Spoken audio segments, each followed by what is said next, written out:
Welcome back, everybody, to your Anxiety Toolkit. We are joined again today by the amazing Danielle and Andrew Cohen. Welcome back. Today, we are talking about perfectionism OCD, and I'm so excited to have you guys here. Thanks for having us. Yeah, we're very excited to be back. This is our first time having back-to-back episodes with two people. It's very cool. I'm loving revolutionary. Yes. We're breaking the podcast waves here. Oh my. Feels special. Today we want to talk, last time we talked about how Andrew's relationship OCD established and how you guys are managing and navigating that as a couple. Today, I want to talk about perfectionism OCD and what it's like for you, Danielle, to experience that, and together, how you guys are navigating that together in your relationship. So, Danielle, would you share with me a little of your background story of having perfectionism OCD? Yeah, absolutely. So I can probably trace having OCD in general all the way back to when I was like 5. I would avoid stepping on cracks or like tense my muscles in like a particular pattern. I can't remember why. And as OCD normally does, it follows you throughout life and changes themes. Just kind of changed throughout time, whatever was most important to me at that moment in time. Went in high school when I got my first car, it transferred to, checking the door lock or checking, that I put it in park and things like that. And then followed me through, I went through a period of losing a bunch of weight, and it kind of translated into perfectionism about how much weight I was losing and how much, I was working out, which might be an interesting topic for another time. But just kind of followed me throughout life. And I really noticed that the more responsibility I took on in life, right? Like having a career, becoming a parent, things like that, buying a house, it really ramped up around those times. And really, became more severe, I would say, as my life became more full and rich, but also full of responsibility. Right. So for people listening who might want to sort of differentiate, we're talking about perfectionism OCD. Some people have perfectionism where they're like, no, it has to be perfect. That's the way it should be. Some people have the feeling that they have to make it perfect, but they know it really doesn't need to be. And there's a spectrum of that. Where were you, as you said, with the responsibility, where were you on that spectrum? What did it feel like for you to have the need for things to be perfect? Yeah. I think I'm an interesting mix because I think I have both, really. I think as a person, I really value doing things well, giving things my all, doing things as close to perfectly as possible. That gives me joy. That's within my values. But I also do have perfectionism OCD where I feel like I need to have things be perfect. So it is like an interplay between the two.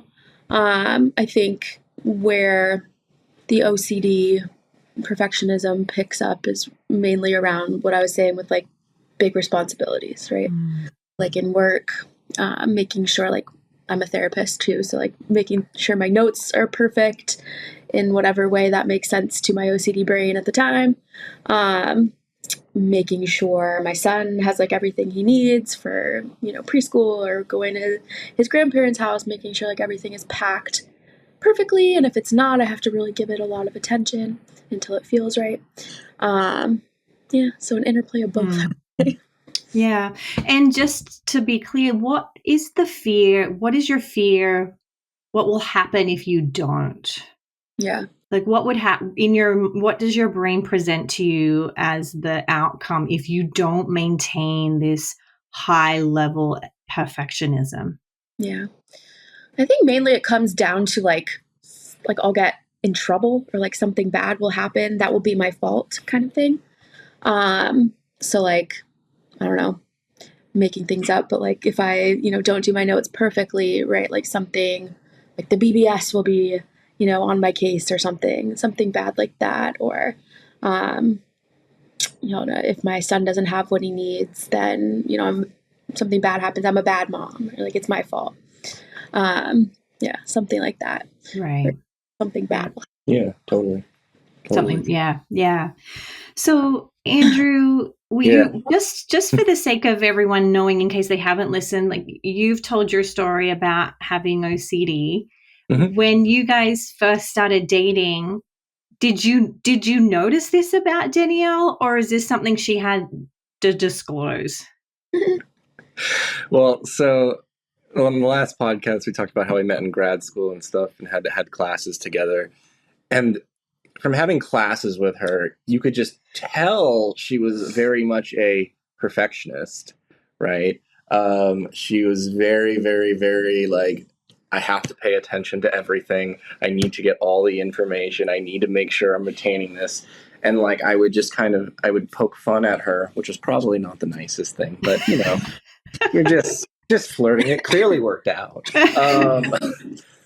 Of just how like seriously she took like all the classes and herself, honestly, too. So I definitely noticed it. Did we? I mean, when we first met, I mean, I know I talked about my OCD just in introduction, grad school, and all that, but I don't. Did you bring it up as much? I don't Like, think when did so. we start actually talking more about it? I think like deeper in. Yeah. Yeah. Yeah. So, other than that, I mean, I didn't see. At the time, I just thought she was like, I want things to be perfect.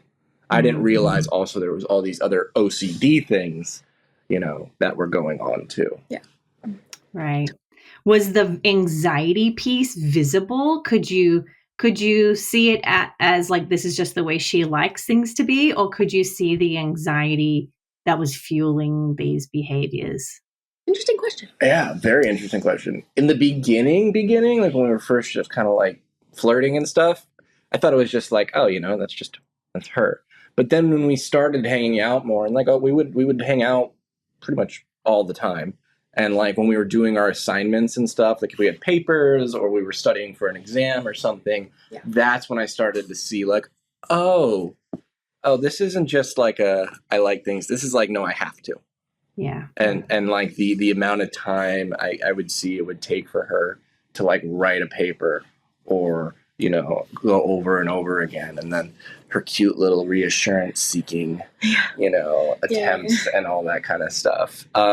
So yeah, I like progressively realized, oh, there's something there. Yeah. Yeah. Right. And so, Danielle, just so that people feel, I think people might feel very understood, like, what is it like internally to have this in the day to day? Was it to the degree where you were kind of coping on the outside, but freaking out on the inside, or meltdowns, crying, like panic attacks? Like, how was it when you were in maybe grad school or even in today's day? Like, how's the experience of having perfectionism OCD?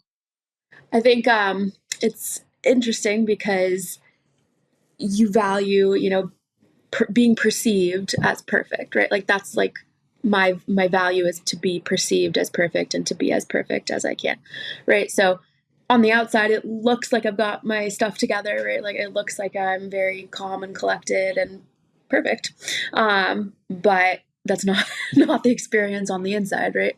I'm wrought with anxiety, like tension I hold tension like in my face and oh my god, and she shoulders. Grinds her teeth so hard in her sleep. So oh my god. Yeah. So like internally it's not so perfect. Yeah. But yeah, like I will work hard to make sure it doesn't show. Right.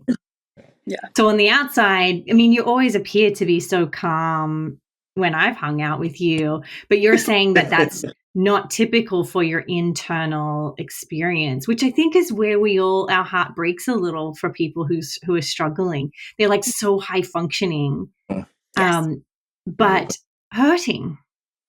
Yeah, on the inside. Yeah. For sure. Does your perfectionism OCD come with a really mean voice? Often, I mean, for me, as someone who's kind of had to let go of being a perfectionism because it was destroying my life, it was really kind of a mean place to live. Some of my clients have said, like, no, it's not particularly just mean, it's just like the rules. Does yours have a mean voice, or is it just the rules that you feel like your OCD tells you have to follow? Yeah, I think probably more so like the clients you were talking about. It doesn't feel like mean. Maybe that's because I value it so much too. But yeah, it's more of just like, this is how it needs to be, and this is the way it is. Yeah. Yes, it should be a lot of shoulds, if you will. This is the way it should be. Ought to be. Yeah, ought to be. Yes. Yeah. Right. So, Andrew, how is this impacting you in the day to day? You guys have children now. Like, how do you want to, whatever you're comfortable sharing, how has this impacted you at different seasons of your relationship? Well, I'd say like present day, because I think, like Danielle said, it's kind of a mix of like valuing that perfectness, right? And like things to be a certain way and organized and all that kind of stuff. And then I see the part of her that is not wanting to sit for hours, spending time on notes or procrastinating, on doing it. Because like, I think how do I say? I think it more impacts. So like, she really likes the house to be tidy. Right. And I think that's just a value of hers. Like, I don't think that is her OCD Chester, if you will. Right. That's just how it should be. And, she'll want me to help. But then when I help, it's not up to the standards that she wants it to be. Right. So then she gets frustrated. I get frustrated. And then, she just ends up cleaning it again anyway. Yeah. Right. And it's just like that kind of stuff creates, I think, frustration and tension and some like resentment at times. Yeah. And that part's harder for me to have empathy on. But I have more empathy when it comes to seeing her like struggling with maybe more of like the OCD piece of it, of like when she really is wanting to get her notes done. And I could see how like anxious she is and how just in her head she is. So like that, I feel like I'm better at having empathy for. Yeah. I don't know. Would you say that's pretty accurate? Yeah, I'll put myself in like one of these like double binds. Like, I'm so exhausted, I can't, do everything myself. So Andrew, you got to help me. But then when he helps, it's like, you didn't do it right. It's not good enough. So then I have to fix it. And then I'm tired again. Yeah. I think this is where it gets really interesting with OCD and how it shows up relationally, because Andrew shared about like the frustration, which is so valid, right? Like, you both are coming from a valid place. But then often where it impacts is like how we communicate the frustration. Like, often, I know for me personally, like when I'm anxious, I turn a little, like I can turn a little mean or edgy or like snappy and judgy, even a bit judgmental, which I'm not proud of. And that's where it gets really messy in the relationship. So is that just me, or are you guys handling that as well? Well, are you seeking reassurance right now? That's the real question. I want to make sure I'm not putting words in your mouth. I'm not sure we should answer that. Yeah, let's sit with that. No, 1,000%. I mean, I think this is where the interplay of both of us having OCD comes into play, because she'll definitely become snappy and edgy, right? And then my OCD is like, oh my God, why is she saying stuff like that? And then what does that mean about the relationship? And then is this really the right person? And then it's like Chester, her OCD, and Bitterman are just going, are living together, right? So her struggle with perfectionism OCD and how it may create frustration towards you triggers your relationship OCD, and now you guys are just, your OCD, your Vitamin and Chester are having a field day. A field day, an absolute field day. Yeah. How do you guys navigate that? Well, this is where things need to be humanized, right? Sometimes not well. Yeah. Not so great at times. Especially, I think, it depends on so many factors. You know, how wild is our son Asher being? And, you know, like, do we have capacity? Have we had a busy work day? Are we not sleeping? Are we not taking care of ourselves as well? Then typically it's going to be a bit more explosive than we like. A little bit of yelling. Name calling. It's not proud. Not proud of it. Not proud of it. And I think what we do a really good job at is coming back after those situations and like discussing it, having a conversation, working through it. Rupture and repair. Yes, the rupture and Yeah, and it is, repair is that's such important piece, isn't it? Because I think you mentioned, Andrew, resentment.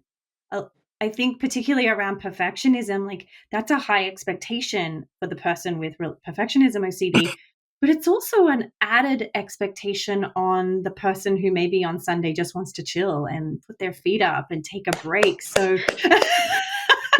amen. You know, so it's that if there's no repair, that resentment can grow and grow in a relationship. So I love that we're talking about this, particularly because of the two ways that your OCDs can play off of each other, because it's hard. This is really hard. It's really hard. And I think I have gotten better at being able to express my frustrations, because I noticed that there was a time, I don't know if it was maybe 2 years ago, I don't know, a year or two ago, where I was just really like taking it all in. I was just not good up here, right? It was pretty dark.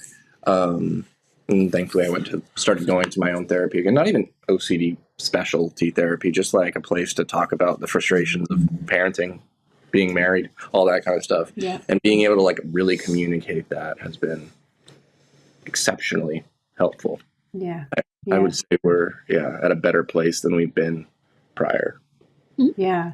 Which is a perfect segue into talking about treatment for perfectionism OCD. And beautifully, you've already shared, Andrew, as the partner, like how treatment, it doesn't even have to be OCD treatment for you, but more, you know, just having a place to talk. So, Danielle, what has been your experience with treatment for perfectionism OCD, and what does that entail? Yeah. So I did my own exposure and response prevention treatment at OCDLA. This is not sponsored. It should be. That was obviously immensely helpful. Doing exposures of, like sending emails to people with mistakes purposefully in them, right? Doing my session notes, and submitting them even when it doesn't feel like fully perfect. The traditional ERP like that. Honestly, I feel like life circumstances of like having a child and having a lot more responsibility actually, rather than added to the stress, sometimes kind of also helped, because sometimes I just didn't have time to do all the compulsions I wanted to do. And I just had to make decisions and, act a little quicker. And that, kind of became a real life exposure of like, wow, okay, well, I just did that less than perfectly and I'm okay. I'm alive. Yeah. Nothing happened, right? So at the same time, when it was more difficult, having, more things going on in life, it also kind of forced me to become a little more flexible, which was nice. Anything you? Well, I think I would add too, just like recently we traveled with Asher for the first time to New York. And I think Chester was having a field day building up to that trip. I think she was extremely tense, anxious, all that kind of stuff. And I think I could see like trying to find so many ways just to avoid, like not do it. And then when we actually got there, it ended up being an amazing trip. And like she handled it incredibly well. And like how empowering and cool was that for you? Yeah. It's always like the anticipation of something is worse than actually doing it.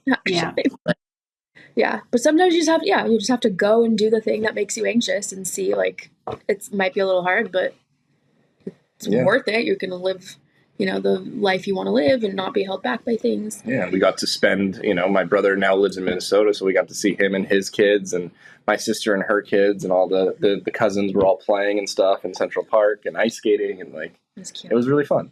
Amazing. So just being able to do that kind of stuff, I think has been really, I've definitely seen, like what you said, like the more busy we get, I think that does, yes, it stresses you out, but it also gives you those more opportunities to actually experience flexibility. Totally. Yeah. So you mentioned some of the exposures you did, like sending emails that had an error or submitting notes that had an error. Do you have to practice those exposures and that response prevention now really regularly, or is life the exposure for you? What does it look like for the day-to-day for you at this point? Yeah.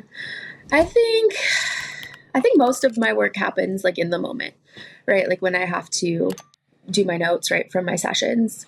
I'll just practice ERP in the moment when I need to do my notes. I don't really so much do like planned exercises anymore because I'm a few years out from treatment, but I'm sure there'll probably be a time when I would need to, maybe when it ramps up again and gets really severe, if ever. I feel like you kind of did though, like, yeah, like a little bit after Asher was born, and then you started working at Cohen OCD with us, and like you were saying just how much more stressful it was. So we like literally talked about like, okay, let's set timers, let's actually like implement specific strategies. That was about a year ago at this point, but now not so much. Yeah. Now that I have a better grasp on it.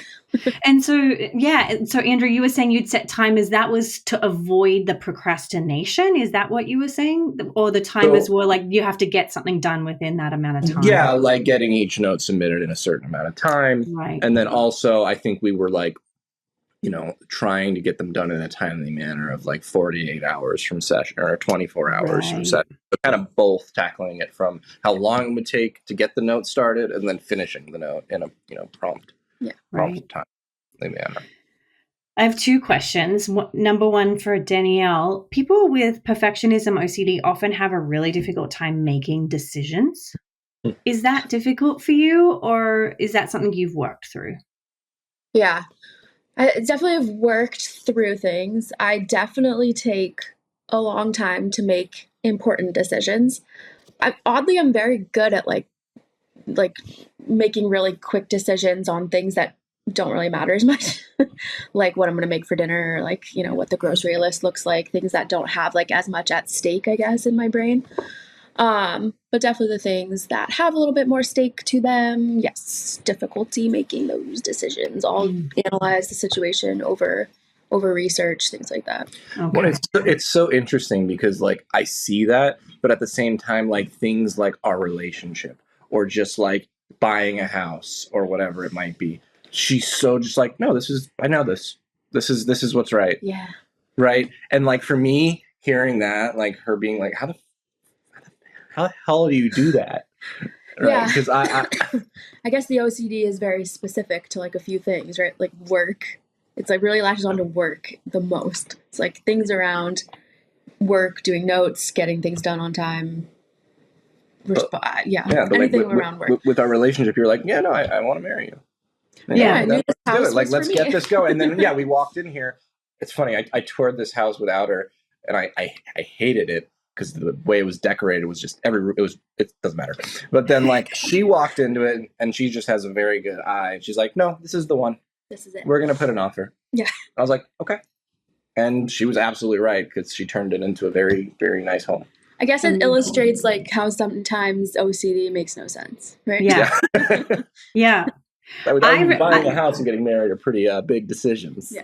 Yeah, and I get that. I remember with my perfectionism buying because in Australia we always have fake Christmas trees. So when I came to America, everyone would buy these real ones. But I was like, no, we're going to get a fake one. But buying a fake Christmas tree was so hard for me. Like I don't know. I just overthought it. And you'd be like, it's a Christmas tree. It's $200. Like you buy it at Target. It's not a big deal. But for me, there's so many of them. Yes, no, and that was for me. It was such a big. It was as if this was stamping our future family Christmas life. It was just ridiculous. So Yeah. thank you for sharing about the decisions. So, okay. Here, this we may have touched on a little bit, but I want to touch on it again. So, Andrew, when you see her doing compulsions, now it's harder because you are also an OCD therapist, but Yeah.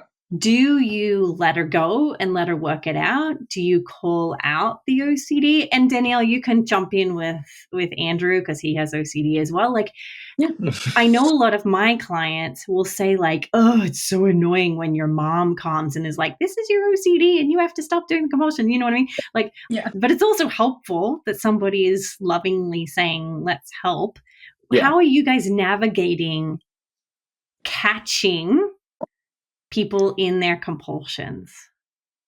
I mean, it used to be a lot more involvement from you. Now it's not so much, right? It used to be like, all right, enough already. Just submit the note. Yeah, maybe I wasn't being as compassionate maybe as I ought you wish I was, but I think sometimes there's a time and a place to be like, all right, like let's go. Let's Like just come on. It's time. Now I think it depends, and this is probably as I'm thinking about this right now, probably some sort of accommodation on my part. But like if I can tell she's in like a really, really high anxious state and I just like don't want to deal with backlash, I'm just like, no, just do your thing. I'm not in the mood to deal with this. Good to know. I'm like, I've had a day. It's just not worth it right now. But in an ideal situation, if you will, I do like to use the supportive statements of like, I do see it is really hard. I know it's hard. It's scary. Chester's loud. And you can submit the note. Yeah. And you can handle whatever was going to happen. And then I think, I don't know if I talked about this in the last podcast, but she has a really cute way of seeking reassurance. She has this really it's really, I was going to say, you call me Stassi. Does anyone know the show Vanderpump Rules? Whoever watches it, there's a character Stassi on it, and we watched that show. Doesn't matter. She calls me Stassi. So she'll just have this like really cute, like, hey Stas. And like, when Chester's entered the room. So I'll just kind of look. I feel like I give you like a look, or I just like don't even answer or don't acknowledge. Yeah. That's kind of. Obviously, like as the OCD has been more managed, I've done less and less, and he's had to do less and less. But in the height of it. But when she says, hey, Stas, what is it that she's about to say? Well, it's it'll happen typically in like two situations. One, we're laying in bed, she's doing notes, and then I'll just hear that, hey, Stas. How would you write this? I see. I see. Yeah. So it's a reassurance seeking. Oh, 1,000%, right? Okay. Or like it'll even come up to, because you still sometimes get trapped in like the hit and run or like that kind of stuff. Mm-hmm. So like we'll just be like eating dinner or like getting ready for bed, and you just be like, hey, Stas, like, do you think like I maybe I nicked a car? I don't know if I did. More reassurance. Yeah. Okay. Yeah. Like a confession reassurance as well. Yeah. And how do you respond? Sometimes I just laugh because it's kind of cute, but but it's not fun because Chester starts out really cute, but then if I don't give reassurance, then you can get a little more snappy, a little more edgy, right? So I will try my best just to be like, I'm not going to answer that. I love you. Right. I'm not going to answer that. I love you. Yeah. And like sometimes if I have to walk away, I'll walk away. But you don't like follow me around the house or anything or like chase me, which is good. No. I know sometimes that can happen with people reassurance. I don't like lock the door, thankfully. Yeah. Yeah. Is there for you, Danielle, besides ERP, has there been any other strategies that you've found to be very helpful in managing the anticipatory anxiety or reducing compulsions, regulating emotions, communication? What's been the most helpful for you? I think also ACT, like towards an away move has really resonated with me, particularly around stuff with my son, right? Like I only have so many hours in a day, right? And he naps and sleeps and all that. So I have even fewer hours in a day that I spend with him? Do I want to be, all stressed out and, paying attention to my notes, or do I want to be, with him, enjoying life and being a present, happy mother? That's been really helpful. And also like non-engagement responses of like, that's cool. I'll deal with that if that bad thing happens. That's been very helpful. Mindfulness, all that, act good stuff is good. Yeah. I've really been pushing a lot of that on her, and finally she's taking it in. I'm a Russ fan now. That's lovely. I think that's so important. So important. Yeah. I've been you to the mindfulness stuff for so long, and now it's so yeah. Now I'm invested. You're in. You're part of the club. I love it. Yeah. Totally. What message would you give somebody who has perfectionism OCD? I'm sure you know. There is no such thing as perfect. Right? You can try and try and try, but there's this elusive perfection that just doesn't exist. So try to remember that. And I think towards and away moves is a really good way to conceptualize. Like, you totally can live your life in this perfectionistic bubble, but what do you get? What are you costing yourself, right? What are you, losing by doing that? Mm-hmm. That would be my message. Do you want to share the towards and away for people who don't know what that means? Sure. Yeah. So like towards moves are, behaving in ways that bring you closer to the life you want to live, closer to your values as a person. Away moves are, the opposite, moving through life in ways that are consumed with, compulsions and take you away from your, values and the way that you want to live your life. So yeah, choosing the towards moves is choosing the path you want to live. Yeah, and I think onto that a little bit is just it's so easy to get sucked into doing away moves, right? We're ultimately trying to get rid of uncomfortable thoughts and feelings and whatever it might be, and it's so enticing to do things to get rid of that. And it works temporarily, but it's kind of like at what cost, right? After a certain point, it's just you get so consumed by the pursuit for perfection that you're not able to be the parent you want to be, or the friend you want to be, or the son you want to be, and all those kinds of things. So, being able to, I guess, coexist with all that discomfort so that you can put your energy on what does matter is important. There's one other thing. Can I add another thing? Like the perfectionism piece of things is like, I think so much of the work too is understanding that like humans are inherently imperfect, and it's actually kind of a beautiful thing because we kind of have the opportunities to grow and learn, from our mistakes and adapt. And I think that in itself like builds so much resiliency and confidence, and really does help us be the person we really do want to be. Well, yeah. I love that you mentioned that. I want to maybe ask if you resonate with this, Danielle. Is I know for me, you mentioned some sort of eating stuff going on, and I had an eating disorder, and so much of my perfectionism was also the avoidance of shame, right? Like that, to be a bad wife or a bad mom or a bad person or have a bad body. I was doing these perfectionistic behaviors to avoid the shame I might feel if I had to see my imperfections. Yeah. Did shame play any role for you, or is it more just purely uncertainty and anxiety that you were trying to avoid? Yeah, I think definitely shame is really involved, particularly with the eating areas. I did have an eating disorder as well. I had anorexia pretty bad. It's like the shame of like realizing I don't want to look that that way that I used to look, when I was heavier. So I want to be really skinny and avoid the shame of like having to be that heavy. And obviously I'm way, past it and now don't struggle with it as much, but like I sometimes do, right? Like sitting here looking at my face, like I'm like, oh, it's a little larger than it used to be before baby. It's still there, still creeps up sometimes. And it doesn't feel good. And it's shameful. Yeah. So yes, Yeah. definitely.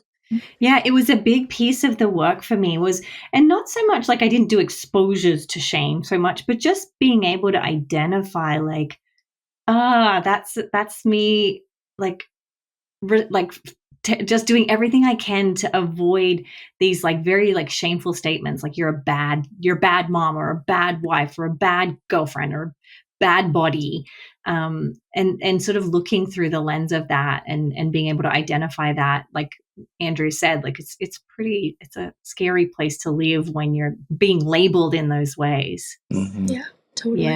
Yeah. Andrew, what advice would you give partners of people who have these types of symptoms? Yeah. I mean, I think it's honestly kind of similar to advice I would give to anyone dealing with a partner with OCD in general, in the sense of like, number one, make sure you're taking care of yourself. Because dealing with somebody who has, or living with somebody with OCD or any kind of condition related to that, it can be really difficult at times. So if you're kind of putting all your energy into making sure your partner feels comfortable all the time, you're going to be, it's going to destroy you, right? So being able to educate yourself about the condition, educate yourself about, accommodations. And if they are in therapy or with an OCD specialist or whatnot, like I think it'd be really awesome to have a session with them so they can help coach you on exactly like what to do pertaining to your partner's specific OCD themes and all that. Because I think, OCD is so intricate and tricky and can sneak in ways that we don't even realize. We're both specialists who live with this and we still give into it at times, right? And then we're like, oh, that was a good one, OCD, good one. That was really sneaky. So taking care of yourself, learning about the accommodation kind of component of things, I think you're also realizing that your partner is so much more than just OCD and this perfectionism, right? Like there's so many great qualities to Danielle, and I think our relationship, we might be a different situation because we both work in this field, so we do talk a lot about OCD, and just like that is a big part of our life, not in like a reassuring OCD cycle way, but make your life more than just OCD. Do things that you guys care about, right? If you value traveling, like go travel, do that, be adventurous, do new things, and allow the OCD to come along for the ride, but it doesn't have to be the main event, if you will, of it. I don't. I'm trying to think. What else would you say? Anything you'd say? um, yeah, it goes off of what you were saying with making time for yourself. Have your own therapy, have your own space to process things. Away from your partner with OCD, they don't necessarily need to hear every thought you have about the OCD or the person in general. Yeah. Oh, one other thing too is oh shit, I just lost my train of thought. Oh no. Oh well. No. It's gonna come to me. Hold on. Say what you said again. It was the therapy. Don't have to say everything. Oh, I remember. Thank you. You don't have to be OCD's punching bag. So if your partner and or child and or friend or whatever is just being, for lack of a better word, kind of a dick, you don't have to sit there and take it. Yeah. You really don't. And it's so hard because like I really try so hard to be like, this is not Danielle, right? This is like her anxiety. This is that OCD coming up, that perfectionism. But it's still, the words hit. It's not like they don't. The tone hits. So like sometimes just actually having to walk away and just like do something else is super necessary. And I think that doesn't mean with the caveat being that it really needs to be addressed after. Yeah. Right. There needs to be that repair, I guess, if you will, after. Otherwise, I feel that really is, for me, I know that's when that resentment really, really kept building and building.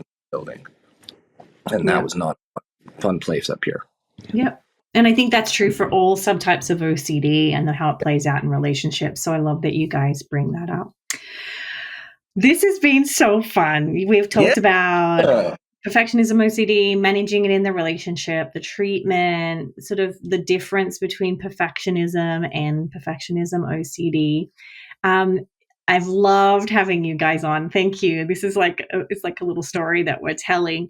You mentioned Cohen OCD. Tell us where people can hear about you guys and get in touch. Yeah, awesome.